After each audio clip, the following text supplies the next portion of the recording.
I was on the verge of winning big on national TV when my dead phone started to ring, not with a call, but with the terrifying whisper of a missing child. The heat from the studio lights was relentless. It baked the cheap polyester of my family's matching blue polo shirts and made the back of my neck feel sticky. On TV, everything looks so cool and effortless. In reality, it's a high-pressure sweatbox where your smile feels like it's been shellacked to your face. But we were winning. The Millers were actually winning on Family Face-Off. Across from us, the Johnson family looked deflated. Their perky, can-do attitude from the first round had evaporated, replaced by forced smiles and the occasional resentful glance at my Aunt Carol, who had somehow pulled a squirrel out of thin air for the category, "Name an animal that hoards things." Steve Harvey, a man who seemed to be constructed entirely of charisma and perfectly tailored suits, pointed his microphone at me. "All right, Alex. The board is yours. We need just 22 points. 22 little bitty points to put the Millers in the fast money round for a shot at $20,000 and that brand new SUV." The crowd roared. My mom squeezed my arm, her knuckles white. My brother, Dave, gave me a thumbs up so shaky it looked like he was trying to wave goodbye. 22 points. It felt like the smallest number in the world and the largest all at once. "The question is this," Steve boomed, his voice echoing through the studio. "We surveyed 100 parents. We asked them, name something you might hear that would make you drop everything and run." My mind went blank. The roar of the audience faded into a dull hum, like an old refrigerator. Drop everything and run. My son, Leo, is 8. What sounds make me move? "Gotta have an answer, Alex," Steve prompted, that famous smile unwavering. My hand hovered over the big red buzzer, my palm slick with sweat. "A scream!" I blurted out. It felt lame, too simple. Ding! The screen lit up. I turned to look at the big board, my heart hammering against my ribs. "Show me! A scream!" Steve yelled. The number one answer flipped over. A blood-curdling, panicked scream from a child. The board showed 46 points. We'd won. The studio erupted. Confetti cannons I didn't even know were there exploded, showering us in shimmering paper. My family was a whirlwind of motion, hugging me, screaming in my ear. My mom was crying. Dave was trying to lift me up. Through the chaos, I looked at Steve. He was laughing, clapping his hands together. "The Millers are going to fast money." A producer, a young woman with a headset and a clipboard, rushed over. "Great job, everyone. We'll reset for the next segment in 5. Alex, you and your mom will be up for fast money." As my family celebrated, I felt a strange vibration in my pocket. My phone. I'd almost forgotten it was there. It was supposed to have been turned off and left in the green room, but I'd made a special appeal. I'm a single dad, and my son was with a new babysitter. The producers, after a bit of grumbling, had agreed to let me keep it on vibrate, for emergencies only. I pulled it out, frowning. There was no call, no text. The screen was black. Weird. I was about to slip it back into my pocket when the vibration happened again, a low, insistent hum. And with it, a sound. A tiny, faint wisp of static, like a radio station struggling to find a signal. I held the phone closer to my ear, turning away from the noise of the studio. The static crackled, then cleared for a fraction of a second. A voice. It was small, distorted, and impossibly faint. A child's voice. "Hello?" I froze, my blood turning to ice. I tapped the screen. Nothing. It was completely off. The sound had to be coming from somewhere else, from a speaker in the studio, maybe a crossed wire with someone's headset. It had to be. But then it came again, clearer this time, cutting through the static directly from the speaker of my dead phone. A little girl's whisper, threaded with a tremor of fear. Can you hear me?" The world around me seemed to slow down. The confetti drifted like snow. The cheering of the audience became a distant, muffled roar. I could see my mom talking to my aunt, their faces bright with joy, completely oblivious. I looked over at Steve Harvey. He was chatting with the floor manager, laughing about something. My hand was trembling as I held the phone to my ear. "Hello?" I whispered, feeling like an idiot. The static hissed, and then the voice again, a little louder, a little more desperate. "It's dark." I'm scared. Every hair on my arms stood on end. This wasn't a prank. This wasn't a crossed wire. The voice was real. It was a child, and she was terrified. And for some reason, her voice was coming out of my phone, which wasn't even on. I stumbled a step backward, away from my family, my eyes wide. The movement caught Steve Harvey's attention. His laughter died on his lips. He saw the look on my face, the phone pressed to my ear. His expression shifted from jovial host to something else. Concern, confusion. He started walking toward me, his microphone hanging loosely at his side. "You all right there, son?" "You look like you've seen a ghost," I couldn't answer. I just stared at him, my mouth hanging open, listening to the impossible voice whispering from my phone. The little girl let out a soft, choked sob. "Mommy? Please? I want to go home." Steve was only a few feet away from me now. He could hear it.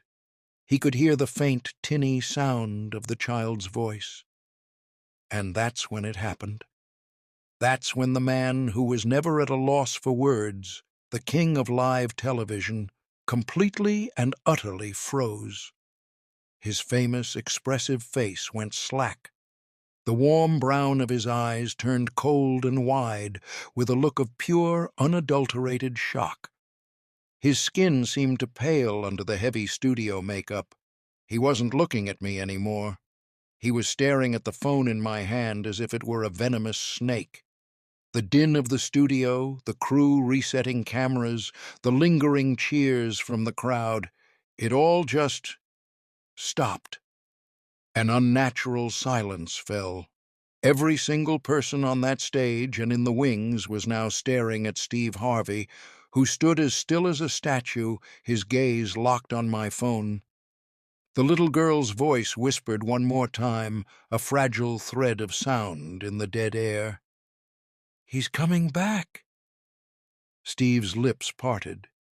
A single choked word escaped his mouth, barely audible, but it cut through the silence like a razor. It was a name that had been on every news channel for the past 3 weeks. A name from a nationwide Amber Alert. Lily? The word hung in the air, heavier than the silence that had swallowed the studio. Lily. A name everyone in the country knew. Lily Peterson, the 8-year-old girl who had vanished from a city park 3 weeks ago. The face on every billboard, the subject of every nightly news update. And Steve Harvey, the man whose job was to laugh and joke, had just whispered her name like a prayer or a curse. Time seemed to restart with a lurch. A floor manager with a headset screamed, "Cut the feed! Go to commercial, now!" Red lights on the massive studio cameras blinked off one by one. The giant screen that had been celebrating our victory went black. The audience, sensing the shift, began to murmur, a wave of confusion rippling through the stands. My mom grabbed my arm, her earlier joy replaced with fear. "Alex, what's happening? Who is Lily?" But I couldn't answer. I was watching Steve. He finally broke his paralysis, moving with a purpose that was terrifying to behold. He took 2 long strides and stood directly in front of me. All the showmanship was gone. This was a different man, his eyes burning with a desperate laser-like focus. "The phone, son," he said, his voice a low, urgent command. "Let me hear." My hand was shaking so badly I could barely hold it steady. I gave it to him. His fingers brushed mine, and they were ice-cold. He pressed the dead, silent phone to his own ear, his body angled away from the crew that was now swarming around us. A producer was trying to talk to him, gesturing frantically, but Steve waved a hand dismissively, never taking his eyes off some distant point on the stage.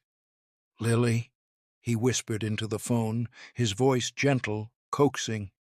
"Lily, can you hear me? My name is Steve. I'm a friend of your family's." "A friend of the family?" The news reports had been relentless, but I didn't remember any mention of a connection to Steve Harvey. A faint crackle came from the phone's speaker, audible even from a foot away. The little girl's voice returned, fragile and thin. "A friend? I don't know you." "I know your grandpa, sweetheart," Steve said, his voice cracking slightly. "Grandpa Joe. He told me you have the prettiest singing voice in the whole world. Is that right?" The studio around us was a blur of controlled panic. Security guards were quietly but firmly escorting the audience out. My own family was being herded off the stage by a production assistant, their faces masks of bewilderment. They kept looking back at me, but I was rooted to the spot, a spectator to this impossible drama. I could see the other family, the Johnsons, huddled together, their game show loss completely forgotten in the face of this real-world horror. From the phone, Lily's voice whimpered, "I miss Grandpa Joe." He sings me the sleepy time song, "I know he does, honey." I know Steve's knuckles were white where he gripped the phone. He was playing for the highest stakes of his life, and it wasn't for money or a new car.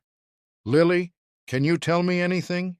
Can you see anything where you are? Is there a window?" There was a long pause, filled only by the hiss of static. Then, "No, no windows. It smells like my dad's garage. And it's cold." Another pause. "He left the music box on." A faint, tinny melody began to drift from my phone's speaker, a simple plinking tune like a child's lullaby. It was barely audible, a ghost of a sound. But Steve heard it, and he reacted as if he'd been struck by lightning. He staggered back a step, his face completely draining of color. His eyes, wide with horror, locked onto mine. He looked utterly broken. It wasn't just recognition, it was something deeper, more personal. That simple tinkling melody meant something to him, something awful. "Oh, God," he breathed, his hand starting to tremble. "Joe, he told me. He told me he bought it for her, before I could process what that meant, before I could ask how he knew about a specific music box." The sound from the phone changed. The melody cut off abruptly. The little girl, Lily, let out a sharp, terrified gasp. Then a new voice came through.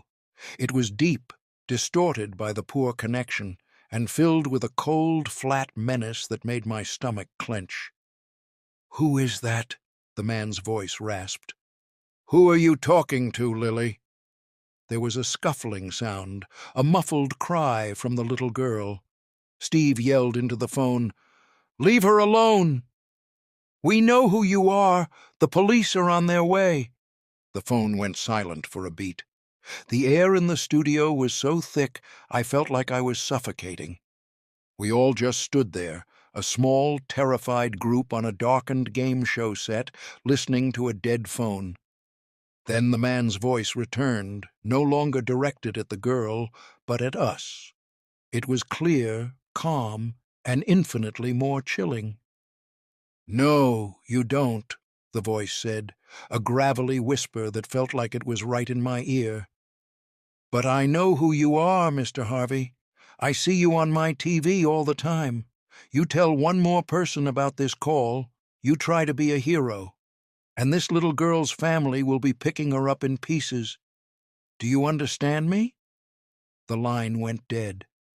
Not just quiet, but a profound, absolute silence. The static was gone. The connection, whatever it had been, was severed. Steve Harvey slowly lowered the phone, his face a mask of utter despair. He looked at me, then at the frantic producer, then back at the phone in his hand. "He said," Steve's voice was a hoarse whisper, "he said he sees me on his TV." The producer, a woman named Sharon, who had been a whirlwind of efficiency just minutes before, looked like she was going to be sick. "Steve, what does that mean?" My own mind was racing, trying to piece it together. "He sees me on his TV all the time. The show. He watches the show." And then the most horrifying thought I've ever had slammed into me, a realization so cold and so sudden that I felt my knees go weak. I looked from the phone to Steve's horrified face, to the now empty seats of the audience, and then my eyes landed on the only other people who had been on this stage with us for the last hour. Across the stage, Mr. Johnson, the patriarch of the opposing team, had his phone to his ear. He wasn't talking, he was just listening, a strange, tight smile playing on his lips as he met my gaze. The world tilted. The bright, cheerful colors of the family face-off set, the vibrant blues, the electric yellows, seemed to warp and melt at the edges of my vision. Mr. Johnson, the smiling, affable dad from Anaheim who had joked with Steve about his terrible golf swing. He stood there, phone pressed to his ear, that chillingly calm smile fixed on his face. His wife and 2 teenage kids were beside him, their expressions a confusing mix of game show disappointment and a dawning, sickening awareness that something was terribly wrong.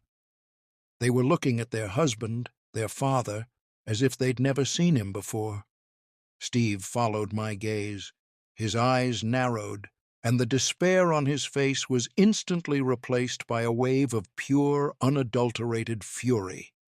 It was a transformation so complete, it was terrifying. The genial host vanished, leaving behind something hard and dangerous. "You!" Steve snarled, his voice a low growl that carried across the silent stage. He took a step forward. Instantly, 2 large security guards who had been hovering near the edge of the stage moved to intercept him. "Mr. Harvey, stay back," one of them said, his hand resting on something holstered at his belt. But Johnson just lowered his phone, his smile widening. Now, let's not get carried away," he said, his voice the same pleasant, neighborly tone he'd used all afternoon. It was the dissonance that was so horrifying, the friendly voice and the monstrous truth behind it. "No need for heroes. We're all just families here, aren't we? Trying to win a little money." Mrs. Johnson made a small, strangled sound. "Honey? What is this? What's going on?" He didn't even look at her. His eyes were locked on Steve. "The show must go on, as they say. You threatened to call the police, Mr. Harvey. That was a mistake. So here's the new deal. You and Alex are going to play fast money. You're going to play it right now, for the cameras." The producer, Sharon, stepped forward, her clipboard clutched to her chest like a shield. "That's insane." "We're not filming anything. This is a crime scene." Johnson chuckled, a dry, unsettling sound. "Is it? I don't see any crime. I just see a game show. And if you don't start filming in the next 60 seconds, he said, his voice dropping, the friendly mask finally slipping to reveal the cold venom beneath. "I will make one phone call, and little Lily will stop breathing. Permanently. And everyone here," he gestured with his phone to the handful of crew, producers, and security left on the soundstage, "will know that you, Sharon, and you, Mr. Harvey, made that happen." A collective gasp went through the small crowd. It was blackmail of the most depraved kind. He was using a little girl's life as a bargaining chip to force a game show to continue. But why? What could he possibly gain from this? Steve Harvey stood frozen, a war raging on his face.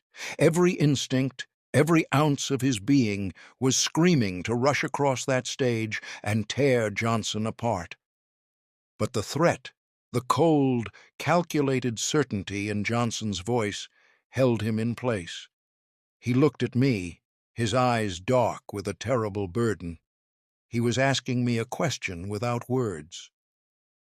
"Can we do this? Can we play along?" I gave a short, jerky nod, my own fear a cold knot in my stomach. What choice did we have? "All right," Steve said, his voice strained. He turned to Sharon. "Do it. Get the cameras rolling. Tell the crew to act normal. We're playing the game." Sharon looked like she was going to argue, but one look at Steve's face and she knew it was pointless. She spoke into her headset, her voice trembling but firm. "Reset for fast money. This is not a drill. Everyone back to positions. Roll cameras on my mark." The surrealism of the moment was overwhelming. The bright lights blazed back to life. A cameraman on a dolly rolled back into position, his face pale and grim. The theme music, that upbeat celebratory jingle, began to play over the studio speakers, a grotesque soundtrack to our waking nightmare. Steve and I walked to the Fast Money podium.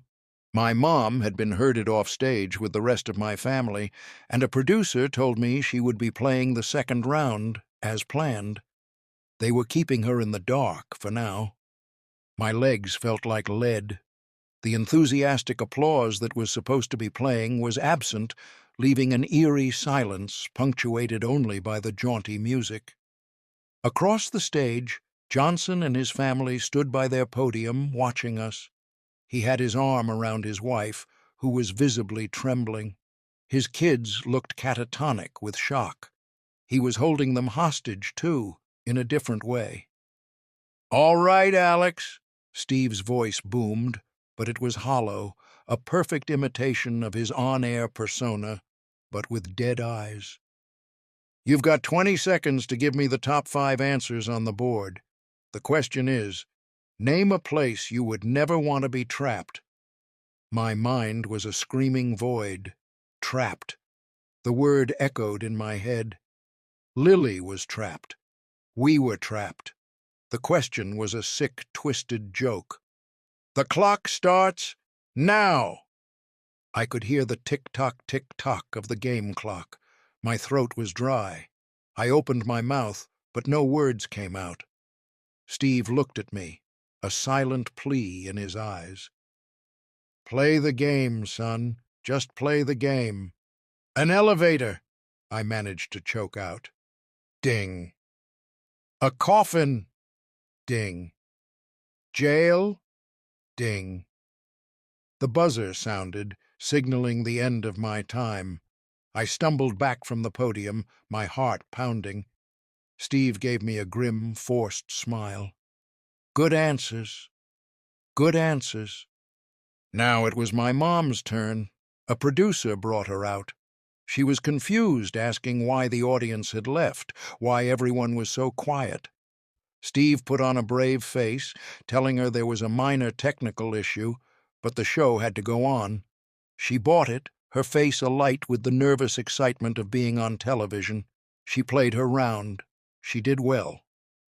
We got a few more matches, but as the final answer was revealed, it was clear we hadn't made it. The total score was 188. We needed 200 to win. The jaunty loser sound effect played, a sad little wah-wah-wah trumpet. We had lost. Johnson's smile never faltered. He clapped his hands together slowly, a mocking, deliberate applause. Tough break. Looks like the Millers are going home empty-handed. But thanks for playing. He turned to his family. Come on, kids. Let's go collect our consolation prize. He started to lead them towards the exit, as if this was all perfectly normal. Steve stepped forward. It's not over, he said, his voice dangerously low. What do you want? Johnson paused at the edge of the stage and looked back, his eyes glinting under the studio lights. Want? I already have what I want. I have a guarantee. An insurance policy. He held up his phone. This call we all just heard? It's been streaming live to a server. If I'm not home in 1 hour, if I get stopped, if my face appears on the news, that stream, along with instructions on where to find what's left of Lily, gets sent to every major news network in the country. Your career would be over, Mr. Harvey. You'd be the man who played a game show while a little girl died. He smiled that awful, pleasant smile again. So, you're all going to stay here? You're going to sit tight, pack up your set, and go home, and you are going to say nothing. Because if you do, Lily dies. And if you don't, I might just let her go. See? It's a simple game, really. And with that, he turned and walked off the stage, his terrified family trailing in his wake like ghosts. We were paralyzed, helpless. He had us trapped. He had thought of everything. As the doors to the soundstage swung shut behind him, my phone, which was still sitting on the podium where Steve had left it, buzzed one more time. I picked it up, my hand trembling. The screen wasn't black anymore. It was lit up, and there was a single text message on the screen. It wasn't from Johnson. It wasn't a threat. It was one word, a single word that made no sense, but it sent a fresh wave of ice-cold dread through my entire body. The text simply said, Harvey. The single word burned on the screen, a beacon in the terrifying darkness of our situation. Harvey. It wasn't a threat. It was a signpost, a clue delivered from an unknown ally. My mind, which had been a maelstrom of fear and confusion, suddenly found a single sharp point of focus. I stumbled across the stage, past the shell-shocked crew members, and held the phone out to Steve. He stared at the screen, his brow furrowed. For a moment, he didn't seem to understand. "What is this?" he asked, his voice rough with despair. "I don't know," I said, my own voice trembling. "It just appeared, after he left. Steve, the call. It came through my phone. But the kidnapper, Johnson, he was talking to you. Lily's family knows you. The threat was to you. Everything is about you." I tapped the screen. And now this. The gears were turning behind his eyes. The despair was being burned away by a cold, calculating fire. "He needed to be close," Steve whispered, more to himself than to me. "The technology. It must have been short range. He couldn't just call me. He had to be physically near me for his device to connect to a phone. He used you, Alex, because you were the one standing right next to me. The call wasn't random. It was an ambush." He began pacing the stage, his movements sharp and agitated. "The blackmail, the live stream, it was all planned.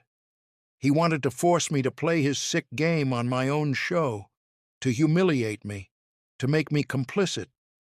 He stopped dead, his eyes locking onto mine. "This is personal." "It has to be." "You said you knew her grandfather, Joe," I prompted, the pieces starting to click into place. "Joe Peterson, We go way back. He's an inventor, a brilliant electronics guy."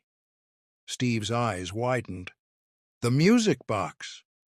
When Lily mentioned it and I heard that specific tune, Joe told me about it. He bought it for her birthday last month. He was so proud of it because he'd modified it himself.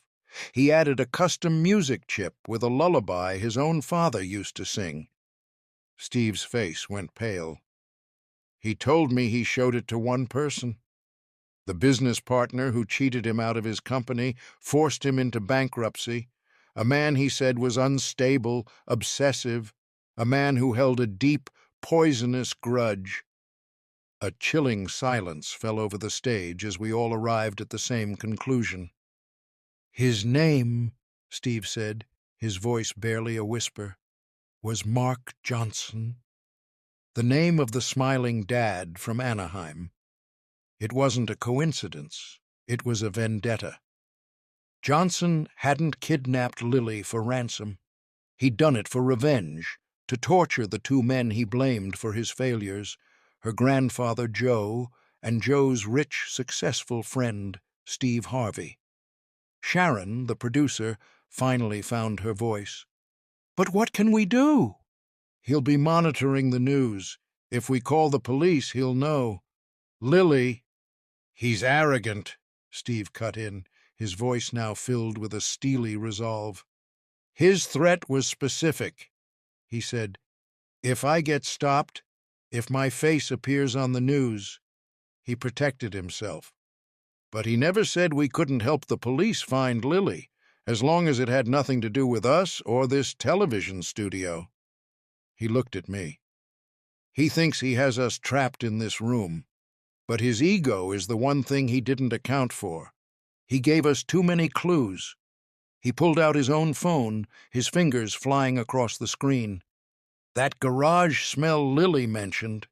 Joe told me Johnson lost his business, but he never lost his house. He spent all his time in the garage, tinkering.